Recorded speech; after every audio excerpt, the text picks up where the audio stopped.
செத்து போனவங்க வீட்ல போயிட்டு யாராச்சும் லவ் சாங் போட முடியுமா? ஒண்ணுக்கொண்ணு பக்கத்தில பொண்ணு புள்ள. இல்ல கல்யாணம் பண்றவங்க வீட்ல போயிட்டு யாராச்சும் லவ் சாங் தான் போட முடியுமா? ஆடிய ஆட்டம் என்ன, பேசிய வார்த்தை என்ன.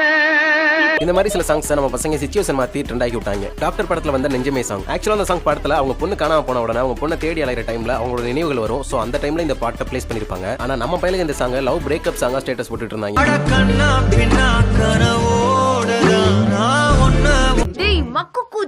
அடுத்து சீதா படத்துல வந்த உனக்கு தாசம். ஆக்சுவலா அந்த சாங் படத்துல சித்தப்பாவுக்கும் பொண்ணுக்கும் இடையில வர்ற பாட்டு. ஆனா நம்ம பையலுக்கு இந்த சாங் லவ் பண்ற பொண்ணுக்கு எடிட் பண்ணி போட்டுக்கிட்டு இருந்தாங்க.